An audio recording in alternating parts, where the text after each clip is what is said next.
마태복음 제1장 18절에서 21절 말씀입니다. 함께 말씀 보실 때 신약성경 마태복음 제1장 18절에서 21절까지 말씀입니다.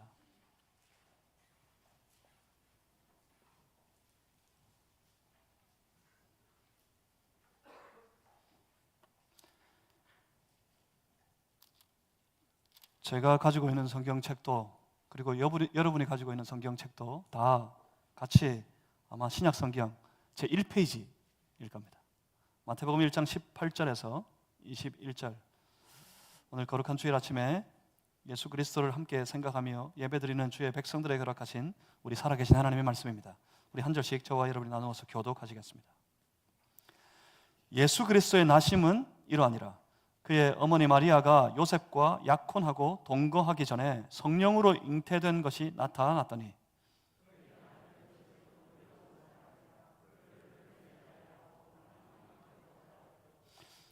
이 일을 생각할 때에 주의 사자가 현몽하여 이르되 다윗의 자손 요셉아 내 아내 마리아 데려오기를 무서워하지 말라. 그에게 잉태된 자는 성령으로 된 것이라. 아들을 낳으리니 이름을 예수라 하라. 이는 그가 자기 백성을 그들의 죄에서 구원할 자이심이라 하니라. 아멘. 예수 안에서 살다가 아니라 예수 안에서 산다입니다. 살다 주보에 살다 리을되어 있는데 이걸 니은으로 고쳐주시기 바랍니다. 산다. 예수 안에서 삽니다. 제가 잠시 기도하고 함께 말씀 받겠습니다. 살아계신 하나님, 주여 말씀으로 주를 예배하는 주의 백성들을 만나 주시옵소서. 말씀 가운데 주의 얼굴을 보여주시옵소서. 주께서 우리에게 말씀하여 주시옵소서. 성령님 열어주시옵소서. 주의 백성들의 마음을 열어주시고 귀를 열어주시고 눈을 열어주셔서 보게 하시고 듣게 하시고 깨닫게 하여 주시옵소서. 말씀 따라 살아갈 힘을 주시옵소서.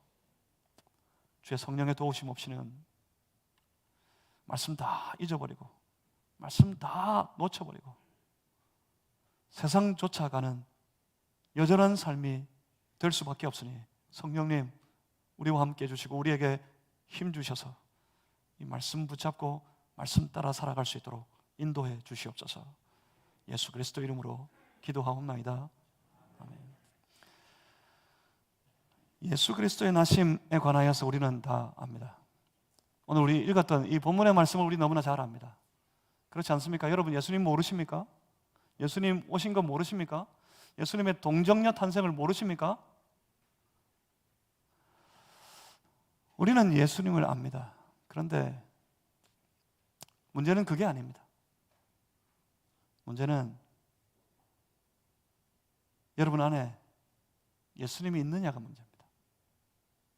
내가 예수님을 아는 지식을 가졌느냐가 문제가 아니라 내 삶 속에 내 마음 속에 예수님을 모셔 드려서 예수님을 영접하였기 때문에 그 예수님이 여전히 내 안에 있느냐, 그것이 문제입니다. 저는 예수님의 말씀을 기억합니다. 그 말씀이 아주 생생하고 똑똑히 기억이 납니다. 누가복음 18장 8절에서 예수님이 그렇게 말씀하셨어요. 인자가 올 때 세상에서 믿음을 보겠느냐. 예수님을 따르는 수많은 무리들, 그들이 있었습니다. 그때에도 예수님 때문에 자기의 가족도 다 버리고 식음을 전폐한 채 예수님 쫓아가는 주의 제자들이 있었습니다. 예수님 십자가 달리시고 난 이후에는 그 십자가로 모여든 수많은 무리들이 있습니다. 그 무리들 통하여서 이 땅 가운데 십자가를 위해 높이 걸고 세워진 수많은 교회들이 있습니다. 그 교회의 지붕 안에 수많은 무리들이 오늘도 예배를 드립니다. 그런데 예수님께서 분명히 그렇게 말씀하셨어요. 인자가 올 때 세상에서 믿음을 보겠느냐.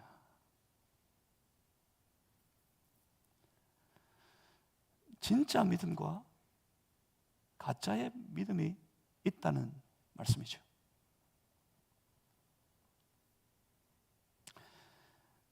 여기서 믿음이라는 것, 믿는다는 것, 그건 아는 것에 대한 문제, 예수님에 대한 지식에 관한 문제가 아닙니다. 하나님 앞에 섰을 때 우리 예수님 압니다. 나 예수님 압니다. 그러면 아마 평생 교회 한 번 안 다녔던 우리 옆집 아저씨가 그럴 거예요. 나도 아는데? 사탄도 그럽니다. 나도 안다고. 사탄이 그렇게 외쳤어요. 나는 예수도 알고 바울도 안다. 아느냐 모르느냐의 문제가 아닙니다. 있느냐 없느냐의 문제입니다. 영접하는 자 곧 그 이름을 믿는 자들에게 하나님의 자녀가 되는 권세를 주신다고 하셨어요. 영접하는 것 곧 믿는 것입니다. 영접을 하는 게 뭐라고요? 영접하는 건 모시어 드리는 거라고 그랬어요. 영어 성경에는 그를 receive 하는 것, 그를 받아들인 것, 받은 사람들을 말합니다. 예수님 받았습니다. 예수님을 영접해서 모시어 드렸습니다. 그 말의 의미가 뭡니까? 있다는 말이에요. 그 안에 예수님이 들어가셔서 예수님이 그의 삶 속에 있다는 이야기입니다. 무슨 말입니까? 예수님이 있는 것이 믿는 것이란 말입니다. 예수님이 있는 자가 예수님을 믿는 자라는 말입니다. 믿는 자들은 그 안에 예수님이 있는 사람들을 말하는 겁니다. 그게 진짜입니다. 그러니까 신앙의 문제는 있느냐 없느냐의 문제예요. 예수님이 있으면 어떻게 됩니까? 예수님이 그 삶에 들어가서 예수님이 그 삶에 거하시게 되면 어떤 일이 벌어집니까? 예수님이 내 안에 들어오셔서 내 안에 예수님이 있으면 어떤 일이 벌어진다고요? 바로 곧장 주인이 바뀐다 그랬습니다.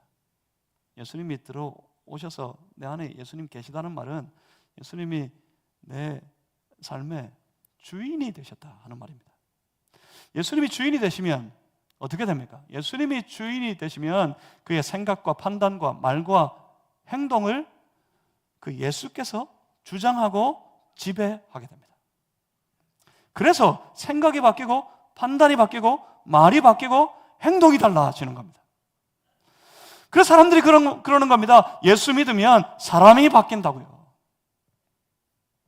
어떤 이들은 그럽니다. 사람 안 바뀐다고요. 사람 바뀌는 거 봤냐 그럽니다. 그 이유는 주인이 바뀌지 않았기 때문입니다.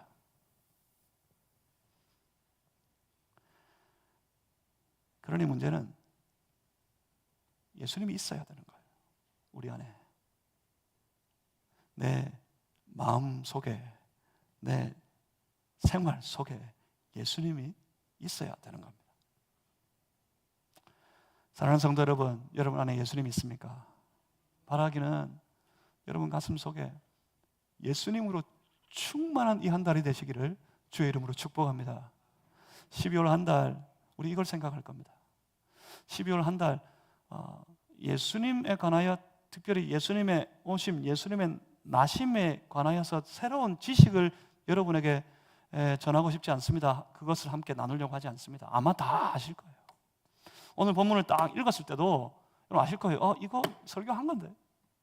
이 본문 난 누누이 말씀 들었던 건데 아실 거예요. 아마 이 말씀을 읽어도 아마 수십 번, 어떤 사람들은 수백 번 읽었을 겁니다. 마태복음 1장이니까 성경 일독해야지. 그러면 전부 다 누구나 다 예외 없이 마태복음 1장은 다 읽잖아요. 마태복음 1장 특별히 예수님의 나심에 관한 많은 사실들을 우리 너무나 익숙히 들어서 잘 알고 있습니다. 이 성탄 때쯤에 돼서 목사님들 설교 하려고 그러면 본문을 정해야 될 텐데 예수님의 나심, 성탄에 관한 본문은 딱 제한되어 있어요. 한정적이에요. 그런데 뭐 성탄절이 어디 한 해, 두 해 돌아옵니까? 여러분 예수 믿고도 성탄절 몇 번 지내보셨어요? 이 땅에 복음이 들어오고 성탄이 몇 번 지나갔을까요? 성탄절이? 그 많은 성탄절 동안 이 말씀 똑같은 본문을 똑같이 선포하고 똑같이 나누고 똑같이 들었을 거예요. 아마 잘 아실 겁니다. 그래서 새로울 것도 없어요. 그런데 물론 그 많은 지식에도 바로잡아야 될 것, 고쳐져야 될 만한 부분들이 여러 군데가 보여서 기회가 있을 때마다 그것을 여러분과 함께 나누게 될 겁니다. 그렇지만 이때 전혀 새로운 어떤 지식을 나누고 싶지 않습니다. 제가 여러분과 함께 나누고 싶은 건 내 안에 예수님이 있을까? 우리 안에 예수님이 있는가? 그것을 돌아보고 그것을 다시 생각하고 우리 안에 있는 예수님에 관하여 함께 나누고 난 이후에 혹시 분주한 세상을, 복잡한 세상을 살다가 바쁘게 세상 지내다가 혹시 나도 모르게 예수님 잊어버리고 내 안에 충만한 예수님 조금씩 다 잃어버리고 마치 예수님 없는 것과 같은 삶을 살아가는 그런 삶이 되어버렸다면 이때 우리가 다 같이 우리 안에 다시 그 예수님을 회복하는 그런 한 달이 되었으면 좋겠습니다. 회복합시다. 다른 거 아니라 예수님을, 우리 안에 예수님을 회복했으면 좋겠습니다. 그래서 처음부터 봅니다. 처음부터 예수님의 나심에 관하여 처음에 이렇게 말씀합니다. 본문 18절에 예수 그리스도의 나심은 이러하니라. 여기서부터 시작이죠. 예수님께서 이 땅에 오시는 이때부터 주의 복음의 역사가 이 땅 가운데 펼쳐지기 시작했습니다. 그 처음의 말씀이 오늘 본문 18절에서 20절까지의 말씀입니다. 다시 한번 보겠습니다. 예수 그리스도의 나심은 이러하니라. 18절입니다. 그의 어머니 마리아가 요셉과 약혼하고 동거하기 전에 성령으로 잉태된 것이 나타났더니, 이거 아시죠? 마리아, 그의 남편 요셉 약혼했고 아직 결혼 전, 동거하기 전. 그런데 마리아가 성령으로 잉태했대요, 아기를. 자, 19절 말씀 봅니다. 그의 남편 요셉은 의로운 사람이라 그를 드러내지 아니하고 가만히 끊고자 하여. 20절입니다. 이 일을 생각할 때 주의 사자가 현몽하여 이르되 다윗의 자손 요셉아, 내 아내 마리아 데려오기를 무서워하지 말라. 그에게 잉태된 자는 성령으로 된 것이라. 우리는 이 과정을 너무나 잘 압니다. 동정녀 마리아, 처녀 마리아가 성령으로 아기를 잉태한 사건, 그 사건에 대해서 우리는 너무나 잘 압니다. 하나님의 선택을 받은 마리아, 그 처녀의 몸으로 아기를 낳기까지의 일, 이 과정의 일 속에서, 그런데 우리가 정작 주목해야 될 사실이 한 가지 있습니다. 그거 말고요, 어떻게 처녀가 애를 낳아? 이 기이한 사건에 대한 이야기 말고요, 우리가 정말 보아야 할 아주 중요한 것이 있습니다. 그건 창조의 때 인류가 타락하고 난 이후에 그 이후부터 하나님께서 계속해서 예언 미리 말씀하신 것처럼 메시아이신 예수 그리스도가 이 땅에 오시기까지, 인류의 타락 이후 그 죄에서 구원할 자 메시아로 예수님이 이 땅에 오시기까지 그 모든 과정 속에 역사하신 하나님의 놀라운 섭리입니다. 그 섭리를 생각해 봐야 합니다. 그 섭리를 돌아봐야 합니다. 하나님께서 세상에 온 인류를 창조하시고 난 다음에 창조되진 모든 세계 가운데 그 인류를 흩어버리셨어요. 하나님 흩어져서 충만하라고 그랬어요. 사람들은 처음에 안 흩어지려고 했어요. 모여서 살려고 그랬어요. 그게 더 안전하다고 생각했고 그게 더 복된 삶이라고 생각했어요. 모여서 살자. 그래서 그들은 성을 세우고 가운데 탑을 높이 세우고 어떻게 해서든지 흩어지지 않으려고, 그렇게 애를 쓸 때 하나님께서 그들의 언어를 나누어서까지 그들을 다 흩어버리셨어요. 온 세계 가운데 사람들 다 흩어버리시고 난 이후에 하나님 한 사람을 선택하십니다. 아브라함이었어요. 아브라함을 선택하시고 아브라함에게 하나님의 계획을 말씀하셨어요.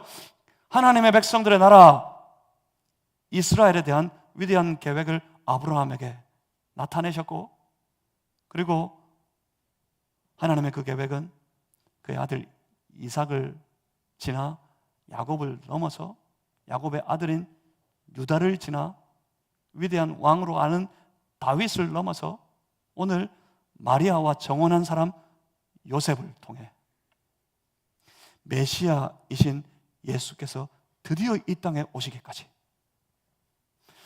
그 모든 여정, 그 모든 과정에서 하나님은 아주 치밀하게, 아주 정확하게 섭리하셔서 하나님의 계획을 다 이루셨습니다. 하나님의 섭리였어요. 하나님의 섭리, 하나님의 섭리의 과정, 이러면 여러분 이제 중요한 사실 한 가지가 떠오르는 게 있으십니까? 떠오르셨으면 좋겠는데, 섭리 이러면 요셉 이후에 여러분 이게 아주 중요하게 생각나셔야 합니다. 요셉이 형통한 자였습니다. 요셉이 어떻게 형통한 자였습니까? 뭐가 형통이었습니까? 요셉이 형통한 자가 되었던 것은 그가 뛰어난 사람이었기 때문이 아니라, 그가 아주 위대한 꿈을 꾸고 있었기 때문이 아니라, 요셉이 형통한 사람이 되었던 이유는 요셉이 하나님의 섭리의 여정, 하나님의 인도하시는 섭리의 과정 속에 머물러 믿음으로, 신앙으로 살아가는 사람이었기 때문이었습니다.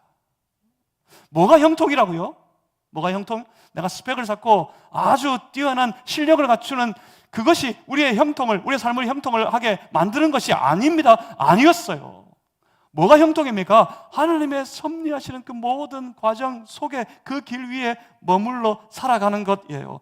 자칫 하나님이 싫어서, 하나님의 간섭이 싫어서, 하나님을 믿지 못할 것 같아서 그 섭리 여정에서 뛰쳐나와 버리면 그는 하나님의 섭리를 경험하지 못합니다.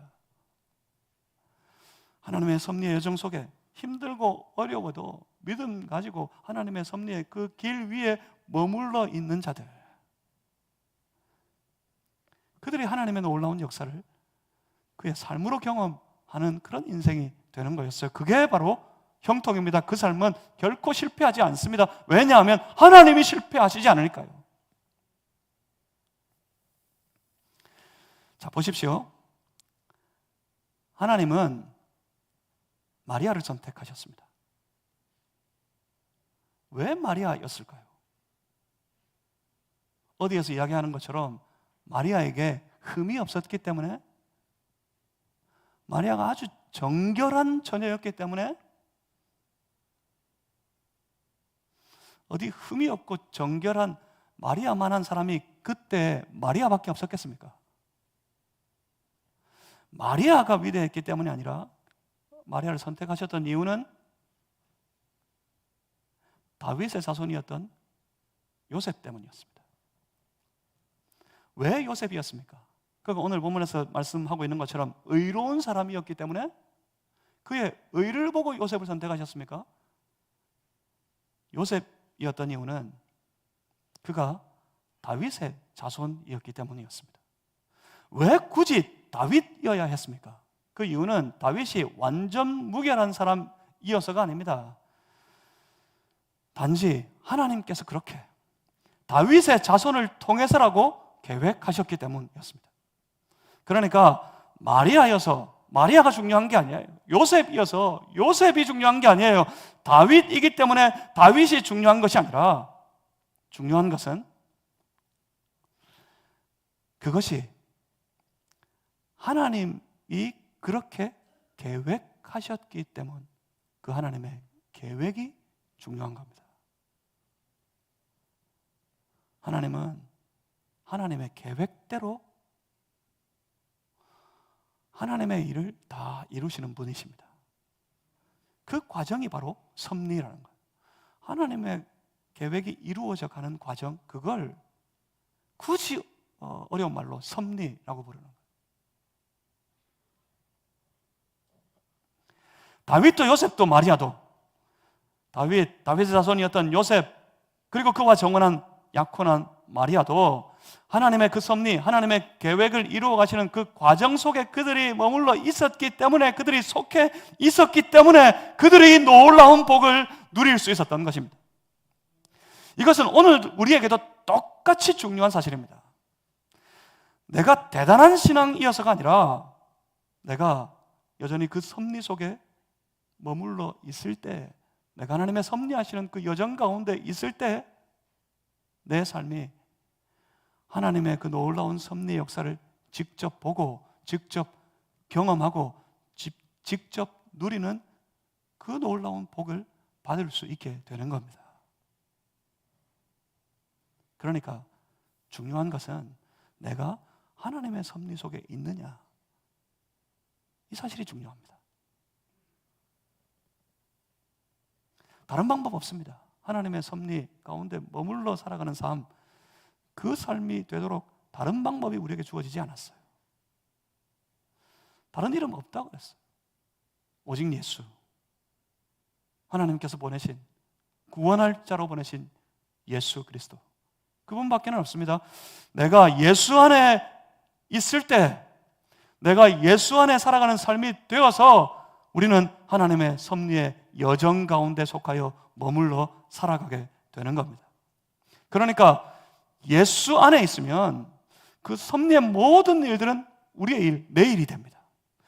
내가 예수님 안에 머물러 있으면 예수님 안에서 내가 예수님을 소유하고 예수님 붙잡고 살아가는 인생이 되었으면 나는 하나님의 섭리 속에 살아가는 삶이 되고, 하나님의 섭리 속에 내가 살 때 내가 섭리하시는 하나님의 모든 일들을 내가 누리고 내가 경험하게 되는 거예요. 예수님 안에 있으면 섭리의 모든 일들이 내 일이 됩니다. 내 일이. 그래서 섭리하시는 하나님의 모든 역사가 아주 생생하게 내게 다가옵니다. 하나님의 말씀하시는 그 섭리의 말씀이 내게 아주 생생하게 다가옵니다. 내게 주시는 말씀이니까.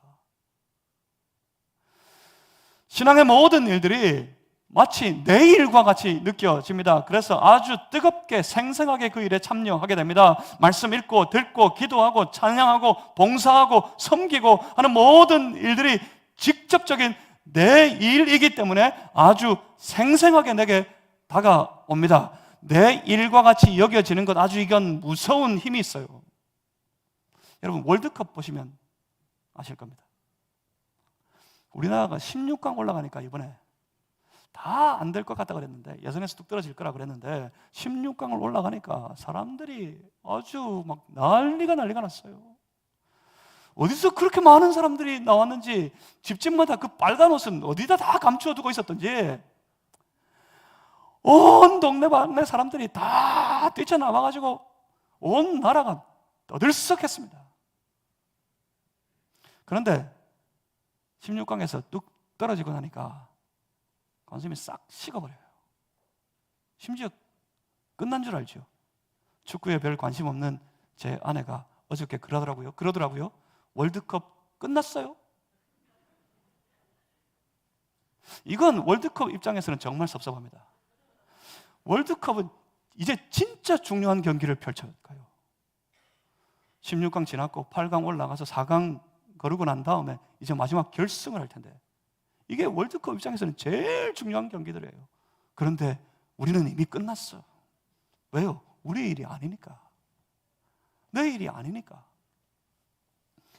월드컵 하게 되면 평소에 축구에 전혀 관심 없는 사람도 그 축구 경기가 마치, 우리 대표팀이 뛰는 그 경기가 마치 내 일 같이 느껴져가지고 아주 뜨겁게 그 경기를 보고 그 경기에 참여합니다. 지금은 요즘에 우리나라 축구팀 너무 잘하더라고요. 근데 예전에 제가 총각 시절에 생각해 보면 우리나라 국가대표팀이 간신히 월드컵 본선에는 올라가는데 그때는 축구를 너무 못했어요. 잘 못했어요. 그때 그래도 그렇게 못해도 온 나라 사람들이 그 축구에 얼마나 생생하게 빨려들었던지, 그때 축구의 축자도 모르는 저희 어머니가 그 월드컵 경기를 보는데 빨려 들어가더니 아주 흥분을 해서 하는 말이 그럽니다. 아니 저기서 왜 공을 그렇게 차? 아니 패스를 어디다 하는 거야? 그리고 어머니가 하는 말이 그겁니다.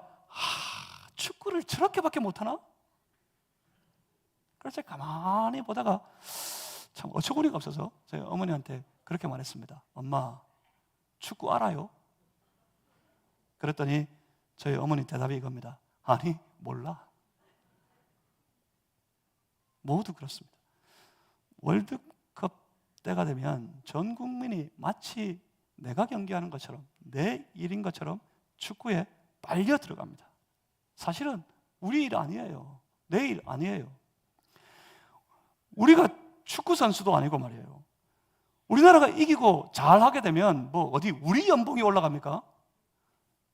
저거들 연봉이 올라가지. 아주 축구를 잘해가지고 이름을 막 날리게 되면요, 우리가 뭐 유럽에 진출합니까? 그래서 잘한 그 사람들이 뭐 더 큰 리그에 진출하게 되겠죠. 우리 일도 아닙니다. 사실 별 상관없어요. 그런데 마치 내 일인 것 같이 느껴지니까 그 축구 경기가 아주 생생하게 다가옵니다. 그런데 사랑하는 성도 여러분, 신앙의 일들은 우리가 직접 그 당사자들이에요. 신앙의 일들은 우리 일입니다. 근데 왜 그렇게 관심이 없을까요?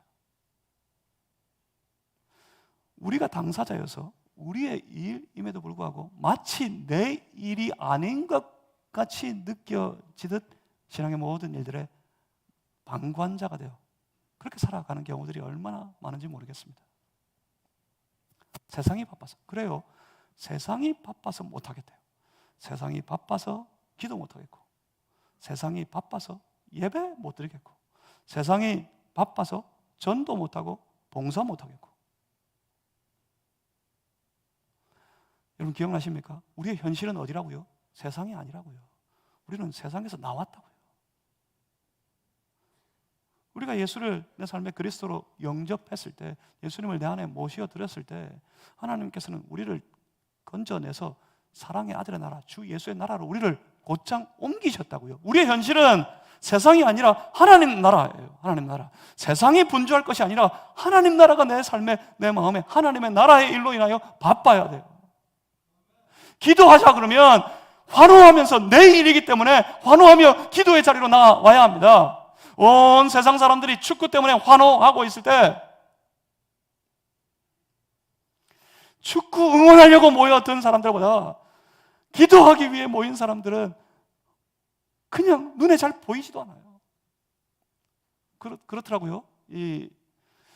그런 영상이 있더라고. 아파트 단지에서 어떤 사람이 자기 집 창문을 확 열고 다른 단지를 향해서 크게 소리를 칩니다.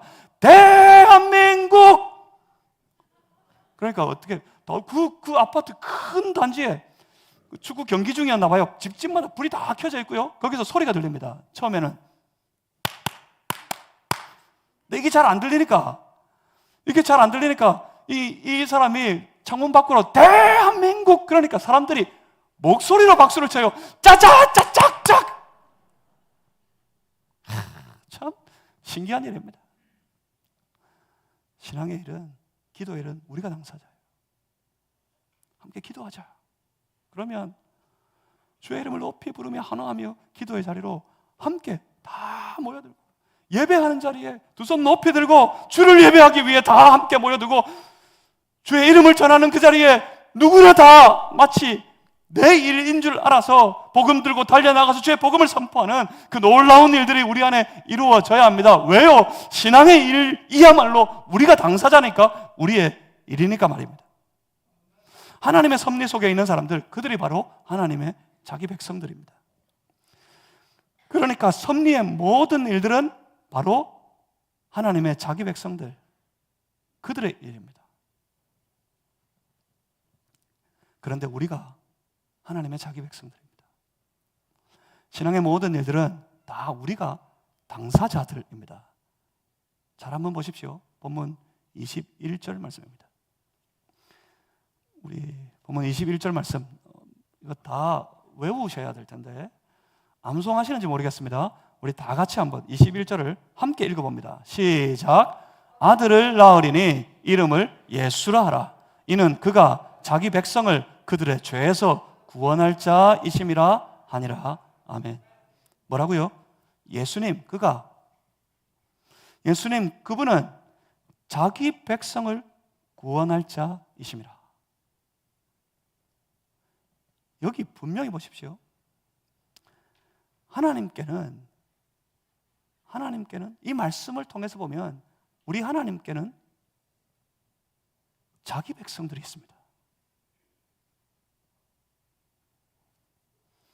분명히 하나님께 자기 백성들이 있고 자기 백성이 아닌 이들이 있습니다. 자기 백성들, 이 사람들이 다 신앙의 모든 일들의 직접 당사자들입니다.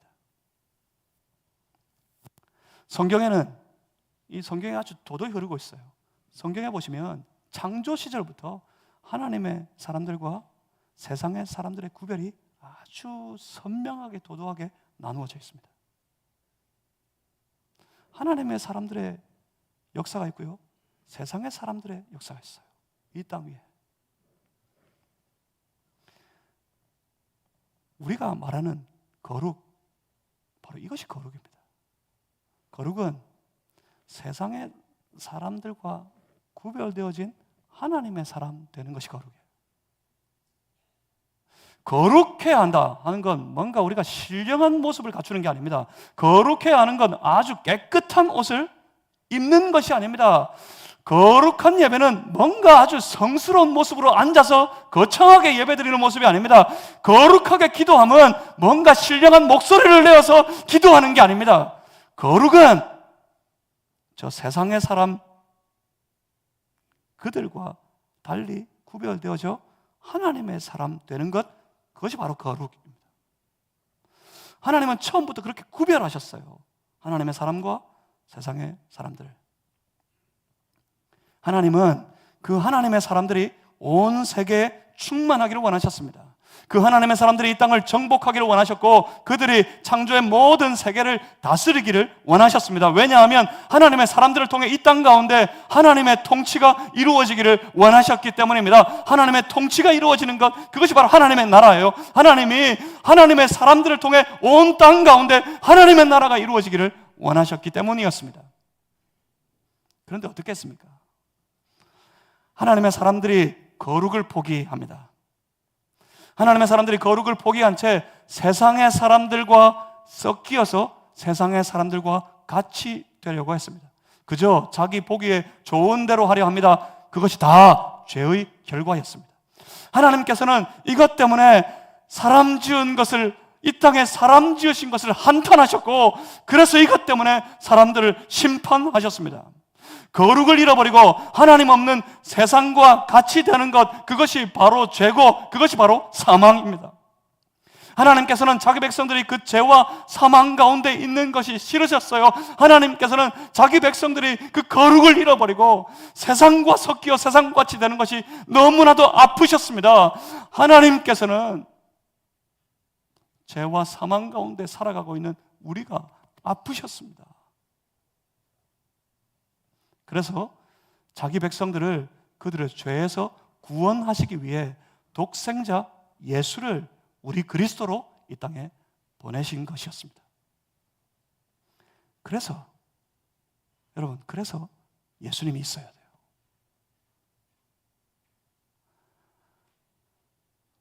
우리를 그 사망 가운데 구원하시기 위해 예수님을 보내셨기 때문에, 예수님만 보내셨기 때문에, 예수님이 우리가 그 죄에서 사망에서 구원받으려면, 구원받은 자로 살아가려면 예수님이 그 안에 있어야 돼요. 그 안에 예수님만 있어야 돼요. 다른 건 없다 그랬어요, 분명히. 알아야 하는 것이 아닙니다. 대단한 지식 가지고 구원에 이르게 되는 것이 아닙니다.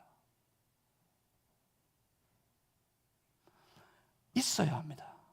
예수님이 그 안에, 그의 마음 속에, 그의 삶 속에 예수님이 있어야 합니다. 예수님이 있어서 예수님과 함께 예수님 안에 사는 것, 그것이 하나님의 섭리 속에 사는 것입니다. 그래서 우리가 예수 안에 있으면 우리는 하나님의 섭리 속에 살아가는 사람, 하나님의 섭리 속에 사는 사람이 누구라고요? 하나님의 자기 백성들. 예수님 안에 있으면 우리가 하나님의 자기 백성입니다. 하나님 말씀하시는 자기 백성, 우리가 그 사람들이 되는 거예요. 그래서 우리는 하나님의 섭리의 모든 일들을 직접 겪게 되는 신앙의 당사자가 되는 겁니다. 신앙의 일, 구원의 일은 하나님과 하나님의 사람들, 하나님의 자기 백성들 사이의 문제예요. 저 세상의 사람들에 관한 문제가 아닙니다. 신앙의 모든 일들은, 구원에 관한 모든 일들은 하나님과 자기 백성 사이의 문제예요.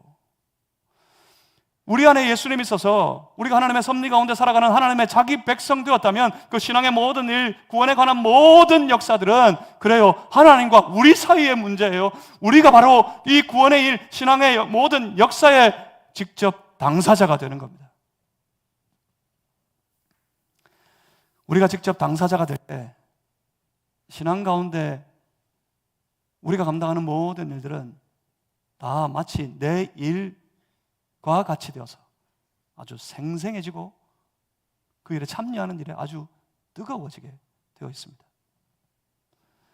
기도하자 그러면 뜨겁게 몰려옵니다. 특별 금요 기도회 이러면 누가 말 안 해도 교회에서 오늘 특별 금요 기도회 몇째 날입니다, 이거 광고 문자 안 보내도 이 기도의 자리가 내 자리고 이 기도의 일이 내 일이기 때문에 하나님과 나 사이의 문제이기 때문에 누가 말하지 않아도 그 기도의 자리에 두 손 높이 들고 달려오는 거예요.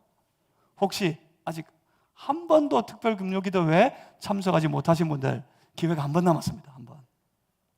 언제죠? 여기 보니까 하루 딱 적혀 있죠. 12월 16일 금요일 저녁 8시.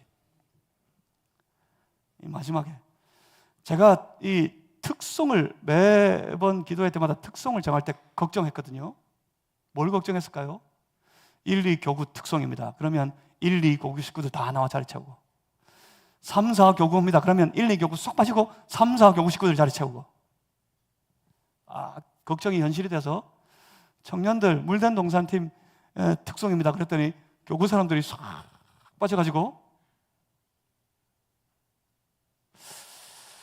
그 걱정이 공연한 기후였다 하는 걸 봤으면 좋겠어요. 16일 날 다 함께 모여서 내일 이 기도의 자리가 내 자리인 줄 알고 달려나와서 주께 기도하고, 예배하자 그러면 그 예배가 나와 하나님 사이의 문제이기 때문에 하나님 앞에 달려나가서 뜨겁게 예배하고, 그렇게 생생하게 뜨겁게 신앙의 모든 일들에 우리가 참여하게 되어 있습니다. 왜? 우리가 당사자이니까. 그래서 예수님 안에 있으면 죄 모든 백성들은 그 예수로 말미암아 살게 됩니다. 살아가게 됩니다. 예수 없으면 아직도 사망이에요. 여전히 예수 있어야 삽니다. 예수 안에 있어야 삽니다. 예수님 내 안에 계셔야 사는 겁니다. 예수님이 우리의 생명입니다. 그리고 중요한 것은 예수 안에 있는 사람들, 예수님이 그 안에 있는 사람들, 그들은 이제 거룩해져야 합니다. 세상과 같아서는 안 됩니다. 예수를 가진 사람, 그 안에 예수님이 있는 사람들, 그들은 세상과 다릅니다. 세상과 달라야 합니다. 세상과 같이 되려고 해서는 안 됩니다. 거룩을 회복해야 합니다. 돌아보십시오.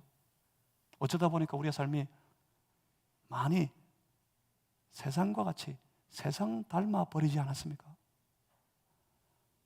여러분의 생각과 여러분의 판단과 여러분의 말과 여러분의 행동이. 제가 신앙에 관해서 주께서 다스리시는 삶의 영역에 관해서 말할 때마다 이 네 가지를 말해요. 생각과 판단과 말과 행동이. 왜냐하면 생각은 그 사람의 세계관, 그 사람이 가진 가치, 나아가서 그 사람의 신앙을 반영해서 생각하게 됩니다. 그 생각을 따라 사람이 판단을 해요. 그 판단을 가지고 말하고 행동합니다. 이게 그 사람의 생활이에요. 예수님이 그 안에 있으면 예수님이 그 생각 속에 있습니다. 그래서 그들은 예수님 때문에 판단하고요, 그의 말 속에 예수님을 의식하게 되고 모든 행동이 예수님을 의식하여서 살아가게 됩니다. 우리의 모든 삶이 세상과 달라져 거룩한 하나님의 사람으로 살아간다는 것은 저 세상 사람들이 하는 생각과 판단과 말과 행동과는 많이 달라서 하나님의 사람, 주 예수 그리스도가 그 안에 있는 사람인 것 같이 사람으로서 생각하고 판단하고 말하고 행동하게 되어 있는 겁니다. 이것이 거룩입니다. 혹시 우리의 생각과 판단과 말과 행동이 많이 세상 닮아 있지 않습니까? 하나님 앞에 엎드려야 합니다. 세상과 같아졌을 때.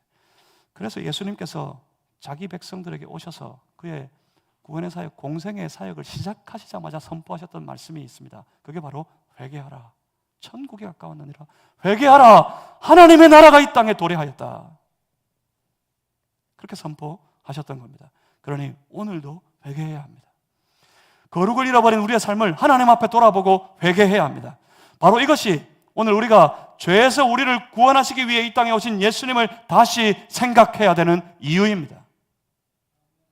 그래서 엎드려 돌이키고 다시 주를 바라보고 내 안에 계신 주님을 다시 생각하고 주님 내 안에 계셔서 그 주님 붙잡고 살아가는 인생 될 때 우리는 하나님의 섭리의 놀라운 일들을 내가 내 삶으로 직접 누리며 살아가는 신앙의 당사자, 믿음의 당사자가 될 겁니다.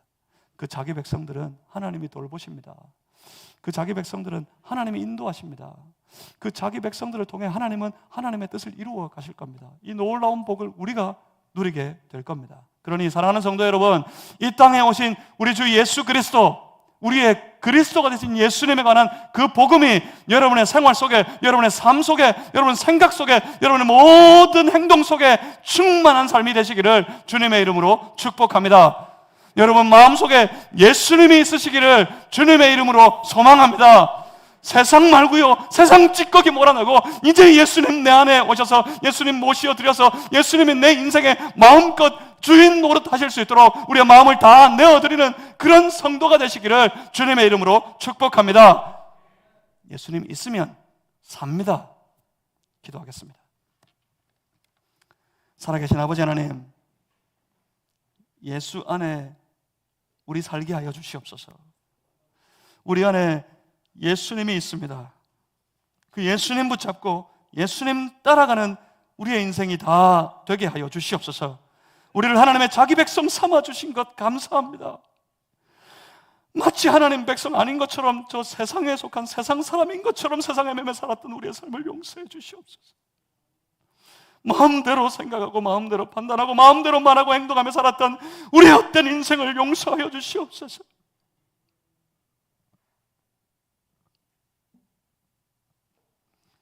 우리가 하나님의 자기 백성이니